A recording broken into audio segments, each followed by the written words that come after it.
그래서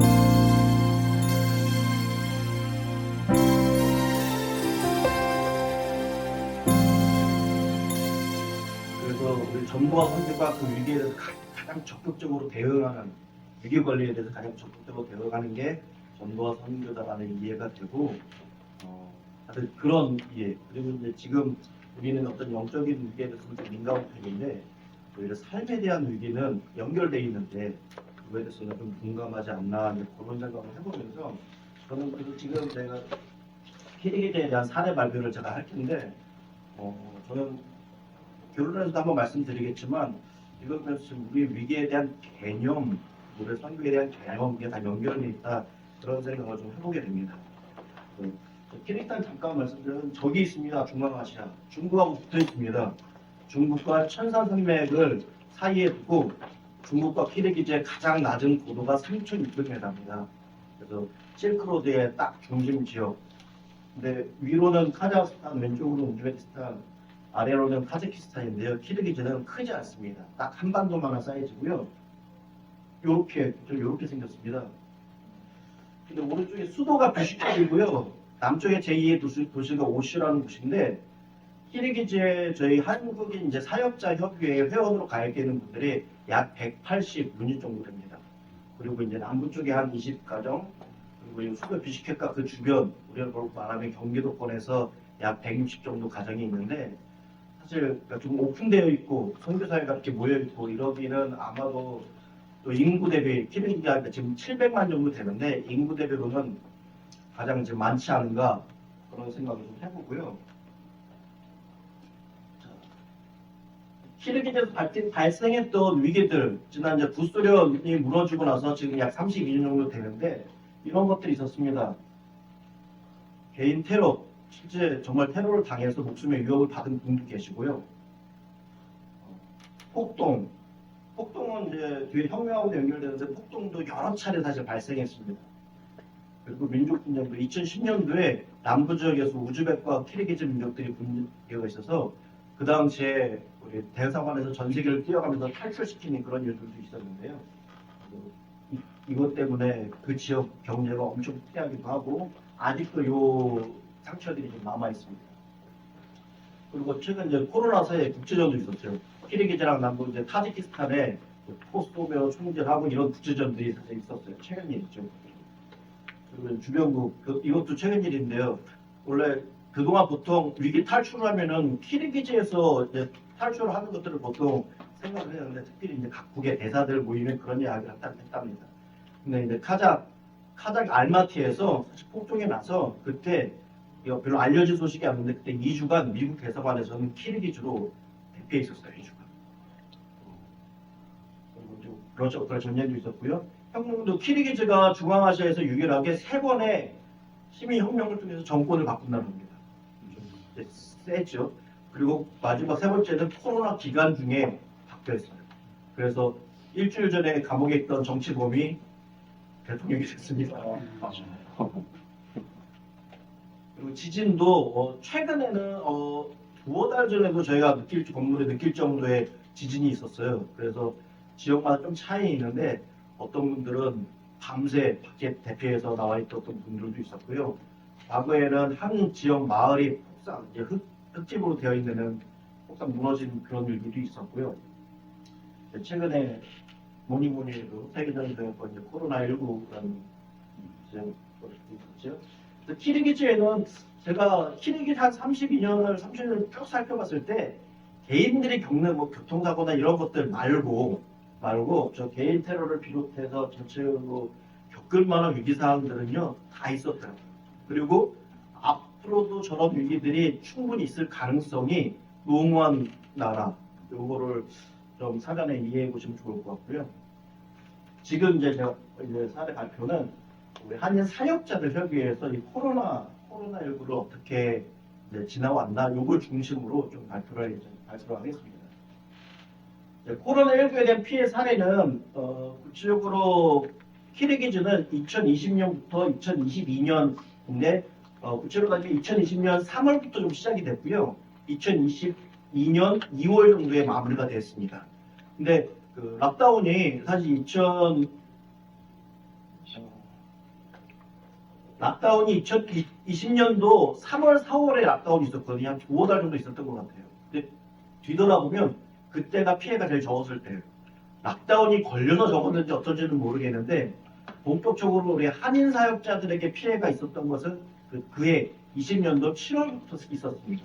그래서 그 내용을 전체로 보면 이제 바로 7월에 사망하신 분이 사망하신 분이 일주일 전에 5일 전에 저랑 이렇게 대화했던 분인데 갑자기 코로나 걸리고 2, 3일 만에 소천하셨어요. 그리고 그게 7월인데 10월 달에 바로 두 분이 에어앰뷸런스로 후송을 당하고요. 전체를 따지면 공적으로 최소 입원하신 분이 현지 병원에 입원하신 분이 60명 그리고 공직 집계로 코로나 확진자가 유증상자 빼고 확진자가 지금 200명이 넘고요. 배공 추상은 훨씬 더 특히 2020년도 7월 전에는 혼자 끙끙 앓고 그리고 현지 병원도 그때 10월, 11월까지는 입원 상황이 잘 준비가 안 돼 있었어요. 그래서 각자 집에서 좀 고생하시는 분들이 많은데 이런 전체적인 피해들이 있었습니다. 그리고 이것들을 좀 구분해 보면 아픈 것도 아픈 건데 그 심리적인 위기 그리고 고립, 상대적 박탈 이 단어들을 들어보시면 좀 느낌이 오실 텐데 2020년도 3월부터 7월까지 전 세계로 4차례에 걸쳐서 교민들과 선교사들이 빠져나갔습니다.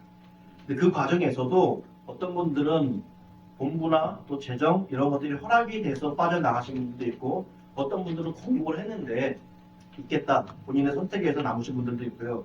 어떤 분들은 나가고 싶지만 이런저런 이유로 본부나 재정이나 이런 것들 때문에 못 나가신 분들도 계세요.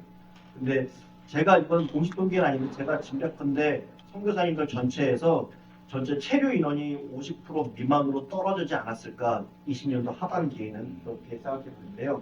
그 과정에서 정말 고립되는 거. 그래서 저희가 위기팀을 발동하면서 일단 고립을 가장 경계하자.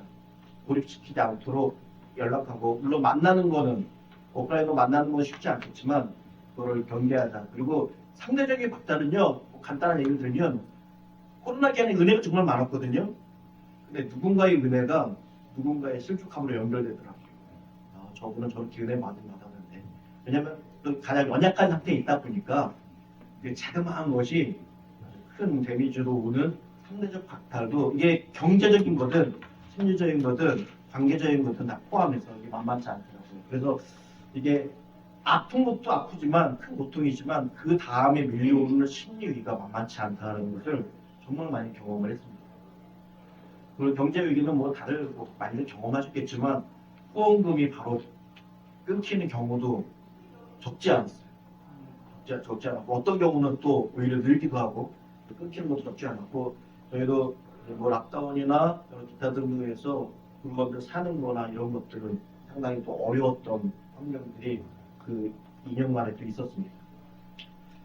또한 의료 위기도요. 아까 말씀드렸듯이 2020년도 그러니까 코로나가 발생한 지 반년이 넘도록 현지 병원이 준비가 안 됐었어요. 그래서 입원을 못하고 그해 여름에는 현지인들 같은 경우는요. 산소 발생기 없어서 구급차 안에 죽은 사람이 무지개 싫었고 그 혈전 응고제 있잖아요. 그 약품 하나 없어서 죽은 사람이 무지개 싫었어요. 그래서 저희가 장만 재정으로 이거를 그때 여름만 하더라도 러시아에서 주문해서 그 약을 사오게 됐는데 우리 따지면 10불도 안 될 거예요. 그 돈으로 그 약을 사서 했는데 당신이 우리를 살렸다라는 피드백이 올 정도로 그 약품 하나 때문에 그리고 비타민 구하기 힘들어서 마스크도 말할 것도 없고요. 마스크나 비타민 구하기 어려워서 특별히 2020년도에는 그런 것이 정말 힘들었죠. 그리고 제가 사역 위기를 썼지만 이거는 자연스럽게 끊겨. 그러니까 개인적으로 진행하던 사역들은 저도 그렇고 많은 경우가 끊겼어요. 근데 좀 새로운 관점은 그러면서 생각지도 않은 관점에서 또 사역이 일어나기도 했다는 거는 또 성도님 말씀드립니다. 위기 관리 간식을 얻어놨대 간식. 네. 그 와중에 저희는 이제 한인 사역자 협의회가 있고 거기는 이제 임원들이 있는데 코로나가 발생하고 나서 처음에는 다 정신 못 차렸어요. 락다운 되고 이러면서. 근데 5월, 6월이 지나면서 그 임원들 중심으로 위기 관리 팀을 가동을 했습니다. 근데 아까 11사람 빠져나갔다 그랬잖아요. 그래서 임원들이 보통 6명인데 임원 중에서도 3명밖에 안 남아 있더라고요. 실질적으로 위기상 중요. 그래서 저도 처음에 좀 돕겠습니다 해서 제가 위기팀에 자원해서 같이 들어갔는데 들어가서 위기팀원으로 처음 한 일이 장례식 치르는 거였어요. 근데 그 위기팀이 어떻게 활동했는지를 잠깐 좀 말씀드리자면 저는 코로나 대응 수칙 처음에 어떻게 좀 관리해라, 어떻게 씻어라 뭐 이런 것들을 나름 가이드를 해서 전체 단톡방을 만들고 그런 것들을 이제 배포하고 있고 코로나 최근 수집 정보를 보면은 2년간에 사실 한국에 입국했을 때도 다 상황이 달랐잖아요. 그때 그런 거며 어디서 뭐 백신을 맞는 거면 그런 정보들을 다 수집해서 나누는 일들도 같이 했고요. 그리고 이제 이게 한 개인이나 단체가 할 수 없기 때문에 대사관과 한인회와 특별히 뭐 전세기 띄우는 것들 그리고 비행기로 그 의약품들은 개인이 못 가져옵니다.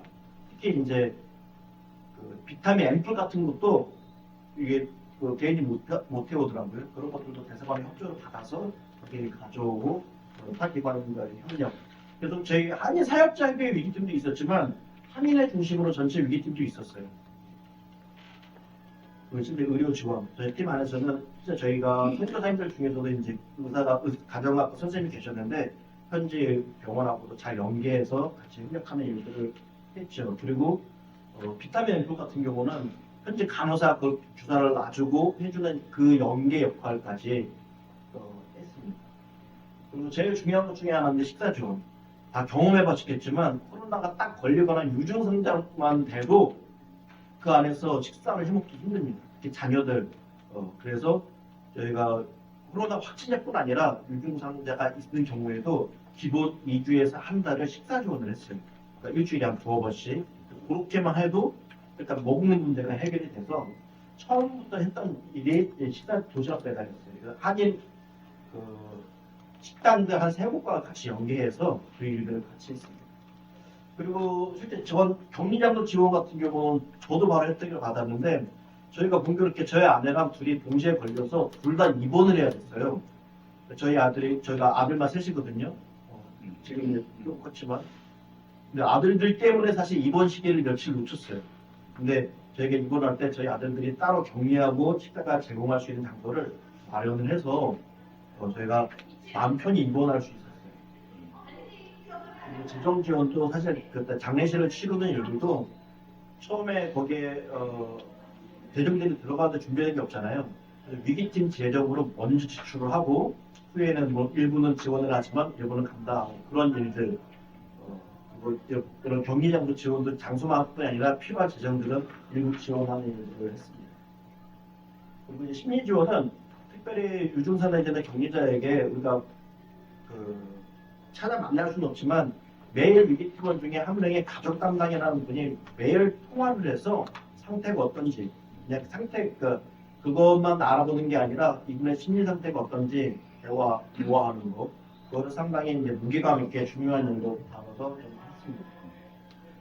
그리고 현지인 사역자도 제가 일부 그래도 저희 안에 모여진 재정들이 있어서 그 조금 상황들이 좋아졌을 때 우리 현지사 일부라도 긴급히 생계를 위한 재정 지원을 하자라는 의견이 모아져서 일부 사역자들 위해서도 재정 지원도 하고 사실 저희가 평상시에는 좀 돌아보지 못했던 분들에 대한 모습이 있었던 거죠. 이걸 재정을 통해서 보면요, 저희가 2년간 자체 모금도 하고 뭐 한국과 미국에서 교회들이 지원도 하고 하는 재정이 현금만 이 정도로 사용했습니다. 약 3,800만 원을 사용을 했는데 그 중에서 50%가 아까 말한 식사 지원이었어요. 도시락 지원. 근데 나중에 피드백을 들어보면 실질적으로 가장 큰 도움이 됐다고 이야기합니다. 그리고 한인회 통해서도 한인회에게도 저희 특히 캐리키즈는 선교사 숫자가 좀 많은 편이거든요. 그래서 이 기회에 사실 현지인들을 한 교민들도 도울 수 있는 기회가 되었고요. 특별히 이 기간에 저희가 나름의 원칙은 예전에 그런 이야기 했어요. 우리가 뭐 사역자에 대해서 좀 뭔가 돕고 혜택할 때 그 선교사님 회비 냈나? 뭐 이런 거를. 근데 이 상황에서는 내가 그랬어요. 이단도 돕자, 살리자. 이단도 살리고 어쨌든 뭐 그들에게 항상 우리가 동조하는 것은 아니지만 모르거나 알고 그분이 이단이라는 걸 알고 돕자, 살리자. 그리고 실제 그런 일들을 저희가 진행을 했어요. 그래서 저희가 돕는 일에 있어서 우리 회원뿐 아니라 관계된 교민들, 가족, 또뭐 이단이든 선진인들이든 우리의 역량이 되는 한 그렇게 이제 하는 일들이 사실 이제 있었습니다. 그리고 감사하게도 초기에 여기서는 기록을 안 했는데 초기에 한국위기관리재단에서 그때 2022년도 7월에 긴급하게 그 산소 발생기 세대를 지원해 주셨어요. 그걸 정말 요긴하게 썼고요.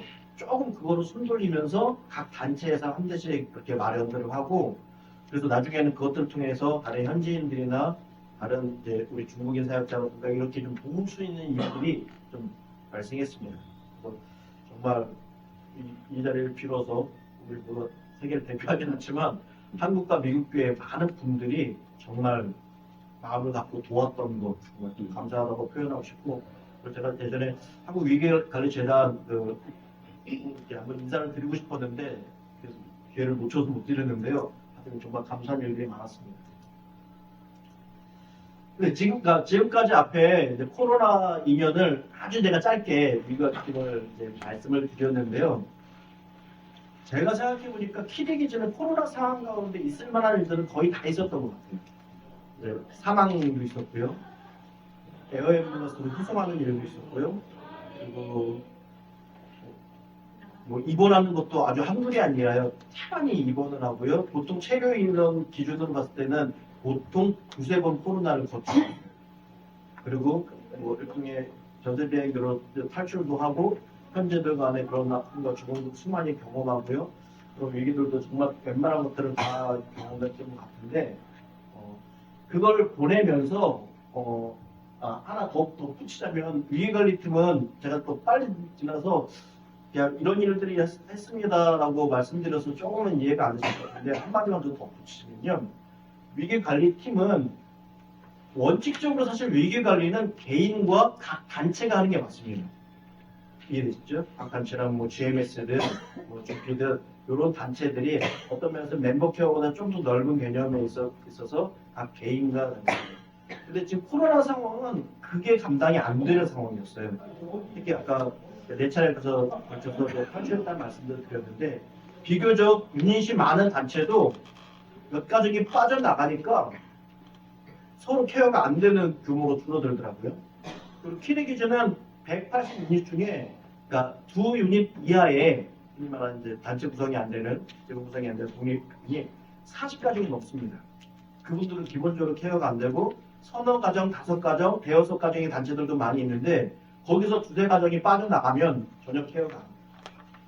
그래서 저희가 했던 일들 중에 아까 저런 것들을 하는 과정에서 도우미들, 그러니까 서포트 그룹을 형성한다든가 누가 발생했을 때 그러니까 미리 조직한다기보다 어떤 이제 확진자가 발생했을 때 그분의 지인들 중심으로 도울 수 있는 일을 발생한다든가 그리고 나름의 컨트롤 타워 역할을 했어요. 아까 에어 앰뷸런스를 얘기 드렸는데 그 과정도 좀 에피소드가 많은데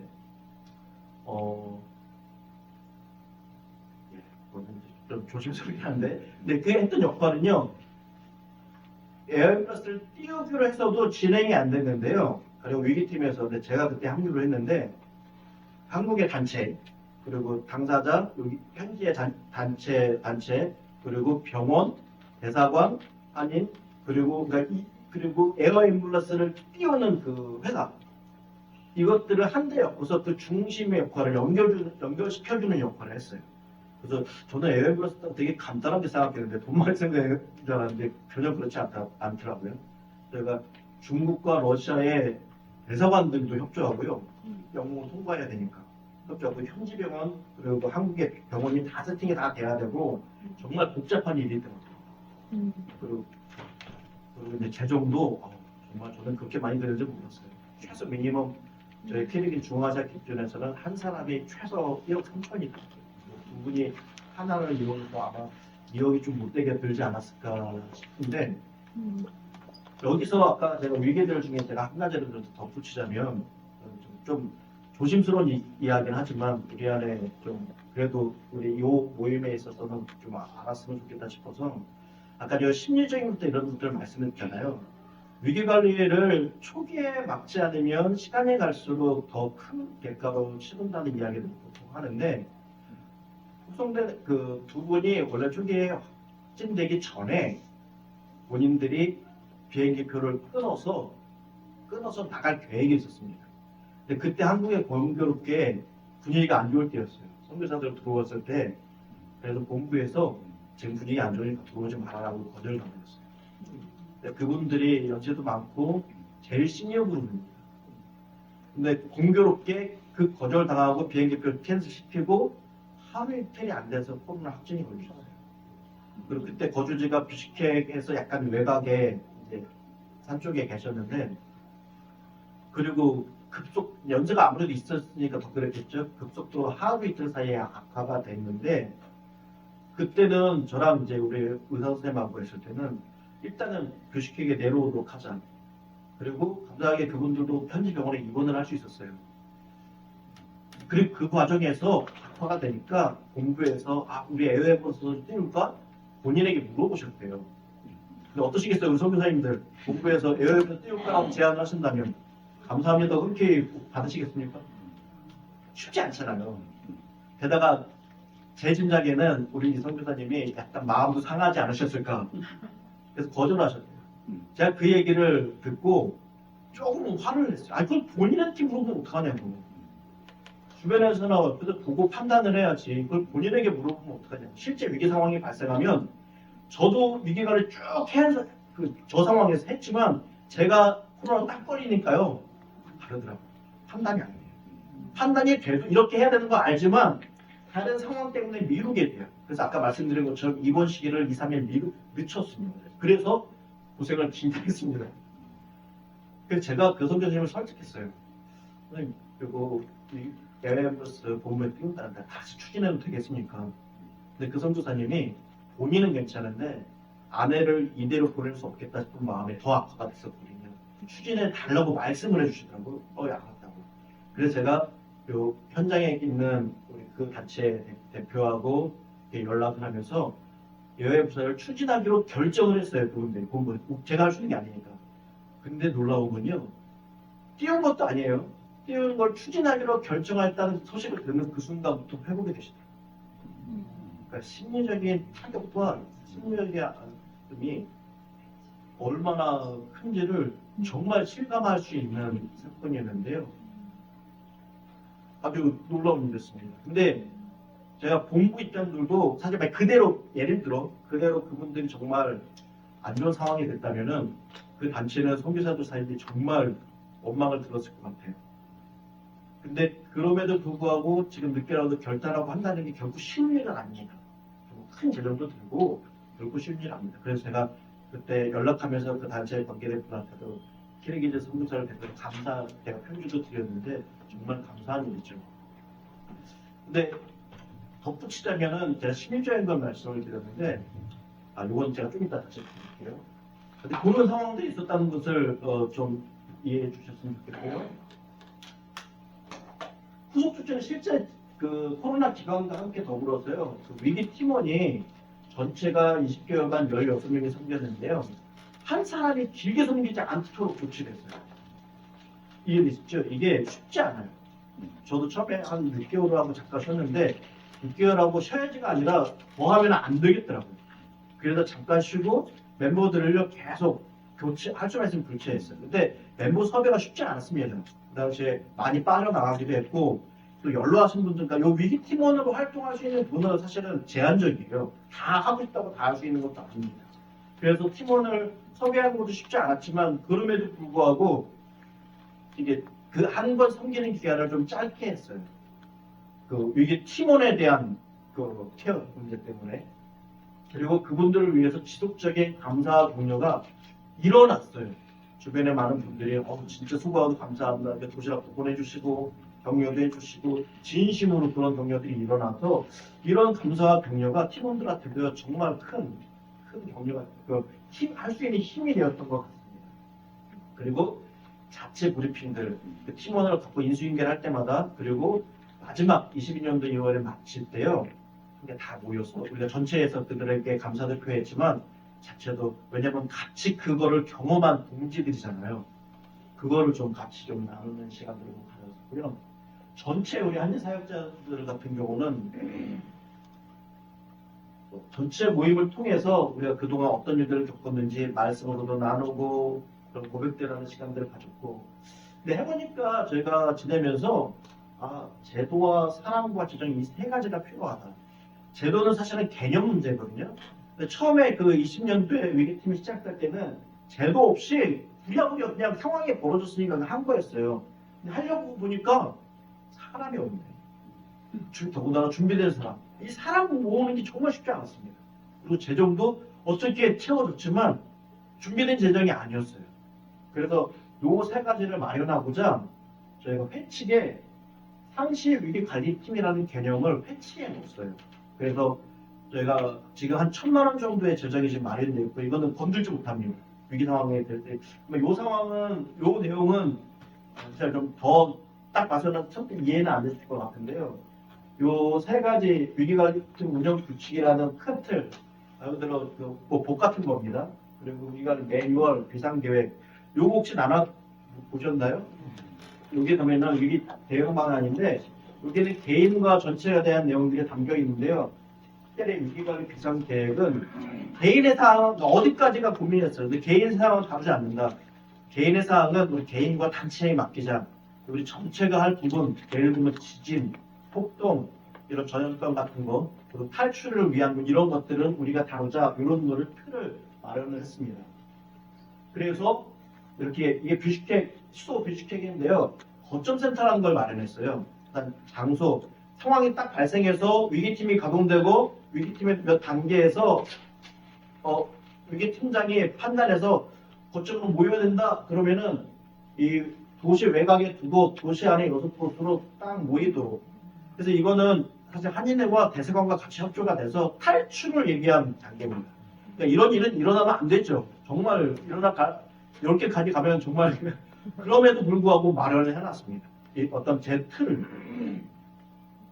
그래서 지금 말씀드린 이거는 작년에 코로나 끝난 다음에 나름의 평시 위기팀이 활동을 해서 제작을 해놓은 거예요. 그래서 그래도 보고 한 번이라도 보고 아는 거랑 그렇지 않은 건 차이가 있기 때문에 이런 거를 했고요. 그래서 저희 제도적으로는 1년에 한 번씩 위기관리에 대해서 교육하도록 되어 있어요. 최소. 그리고 2번 정도는. 근데 이제 제도는 그렇고 이제 사람이 뭘 실행하는 거에 따라 다르겠죠. 그래서 이거를 시간이 거의 다 돼서 잠깐 말씀드리자면요. 실제 정말 아팠습니다. 이거는 각 개인이든 단체 전체는요. 진짜 아팠어요. 그리고 그 아픔 속에 저는 우리 현실을 발견했는데요. 우리 특별히 누가 확진자가 됐을 때 한국에서 전화 통화해서 사역은 무조건 빨리 나와. 무슨 말씀인지 이해되시죠? 이 말 한마디가요. 근데 슬프게도 부정적인 모습도 제법 많았어요. 제법 많았고 그리고 저 상실은 건강의 상실, 코로나 후유증이 당연히 있고요. 그런데 이루 말할 수 없는 다른 상실들도 사실 많이 있어요. 또 저 개인적으로는 이 상황들이 다 끝나고 저는 1년간 좀 고생했는데 정말 생전 처음 맞아보는 그런 어려움이었는데요. 그런 것들을 정말 아픔들을 경험했어요. 그런데 감사한 건요. 다른 지역은 어떤지 모르겠는데 키르기즈는 이런 분위기가 있었어요. 야, 우리가 현지인들을 위해서 이 땅에 부름받았지. 동료 선교사 중요해? 난 그러지 않았어. 이 생각들이 사실 많았습니다. 그런데 코로나 딱 발생하니까 이 개념이 바뀌었어요.